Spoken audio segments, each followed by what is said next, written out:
अब नेताओं पे क्या कविता लिखना। मैंने अपनी जिंदगी में जो ऑब्जर्वेशन किया, नेता दो ही प्रकार के, एक वो जिन पे केस चल रहे हैं और दूसरे वो जिन पे आगे चलेंगे। अब आप देख लो, एक जमाने में जिस पे केस चला था वो आज गृह मंत्री बना भारत का, और जो कभी गृह मंत्री था आज वो केस के चक्कर में चक्कर काट रहा है। तो मैं नेताओं पे लिखता नहीं, सही बता रहा हूं, नेताओं पर नहीं लिखता। और लोग ज्यादातर बैंक के कभी पुलिस के पीछे पड़े रहते हैं और पुलिस उनके पीछे पड़ जाए तो कौन कहता है पुलिस वालों का ईमान नहीं होता? क्या पुलिस से हटके कोई बेईमान नहीं होता? कौन कहता है पुलिस वालों का ईमान नहीं होता? क्या पुलिस से हटके कोई बेईमान नहीं होता? गर्मी सर्दी बरसात में देते हैं ड्यूटी अक्सर, क्या पुलिस वाला हम जैसा इंसान नहीं होता?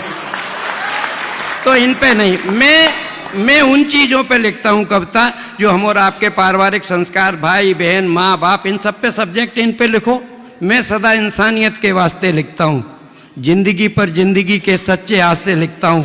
कभी उतारते हैं चांद तारों को ज़मीं पर, तुम जिन पर चल सको मैं वो रास्ते लिखता हूँ, तुम जिन पर चल सको मैं वो रास्ते लिखता हूँ। तब मैं एक छोटी सी कविता कि अगर आदमी के संस्कार बिगड़ जाएं तो वो आदमी कितना भी बूढ़ा कुछ भी हो जाए, वो आदमी जिंदगी में कभी सुधरता नहीं था। एक छोटी सी संस्कार की एक कविता कहाँ से उठाई, हास्य व्यंग कहीं से भी उठता है कि एक लड़का राह चलते वक्त नैन मटकाया करता था। एक लड़का राह चलते वक्त नैन मटकाया करता था, राम जाने उसे ऐसा करने में क्या मजा आया करता था। वाह। हमने सोचा उसकी आदत में सुधार कर दें, उसके बाप से शिकायत एक बार कर दें। हम उसके बाप से मिलने गए, मिलते ही घस खा गए। बाप बहुत अजब गजब करिश्मा कर रहा था, एक साथ कई हीरोइनों की फोटोओं की परिक्रमा कर रहा था। हम ये देखकर बड़े शर्मिंदा थे, किस्मत से लड़के के दादाजी जिंदा थे। हमने सोचा इन दोनों की शिकायत दादाजी से कराएं, इस बहाने दादाजी से मिलाएं। हम दादाजी से मिलने गए, मिलते ही घस खा गए। दादाजी बड़ा अजब गजब किए बैठे थे, 70 साल की बुढ़िया को गोद लिए बैठे थे। हमने आकर ये किस्सा आदरणीय बेचैन जी को बताया तो बेचैन जी ने हमें यूं समझाया, धुआंधार जी बबूल में भी कभी गुलाब निकलते हैं, ये तो खानदानी संस्कार हैं, 2-4 पीढ़ी तक चलते हैं। ये तो खानदानी संस्कार हैं, 2-4 पीढ़ी तक चलते हैं। हकीकत बात यह है साहब, 10-15 मिनट में सुनने की चीज़ नहीं हूँ, पहनते ही फट जाऊँ ऐसी सड़ी कमीज़ नहीं हूँ। चाहूँ तो रात भर हंसा सकता हूँ धुआंधार, पर इन सब का वक्त ले लूँ इतना भी बदतमीज नहीं हूँ।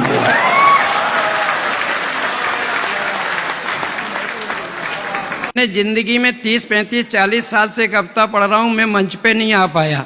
बाद में पता लगा कि मंच पे कविता नहीं जुगाड़ की जरूरत पड़ती है। हकीकत बता रहा हूँ, मैंने जब जुगाड़ लगाना शुरू किया तो मंच पे आना शुरू हो गया, और जब तक जुगाड़ नहीं थी तो मैं मंच पे ही नहीं आ पा रहा।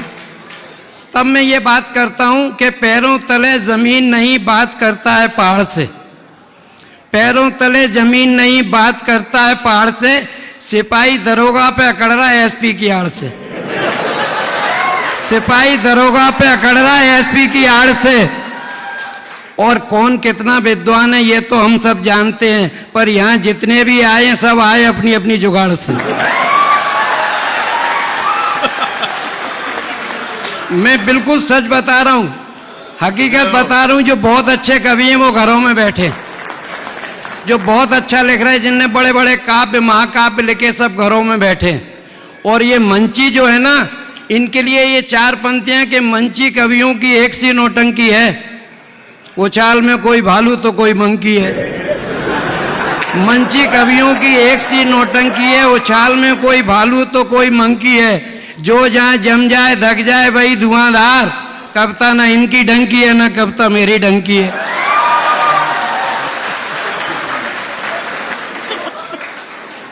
हकीकत बता रहे हैं आपको, जो कुछ भी बता रहे हैं यहाँ से मेरा किसी से कोई राग द्वेष नहीं, किसी से कोई विद्वेष नहीं, सभी मेरे सम्माननीय हैं। और बाकी मुझसे सब सीनियर हैं तभी तो मुझको पहले पेश किया गया।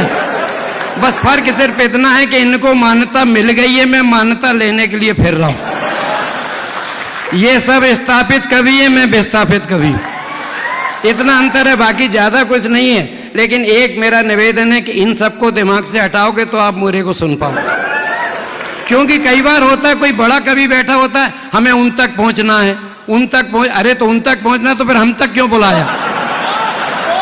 तो आप उन तक पहुंचो, मैं भी यही चाहता हूं आप उन तक पहुंचे। आदरणीय हरिओम पवार जी हैं, लेकिन मुझे भी 2 मिनट ध्यान से सुन लें। और मैं ईमानदारी से कह रहा हूं कि अगर मैं आज कुछ अच्छा पढ़ जाऊं तो इन सबकी संगत का असर मानना, और अगर बाइदा में फ्लॉप हो जाऊं तो मैं अपने आप को कोसूंगा मैंने इनकी संगत क्यों की।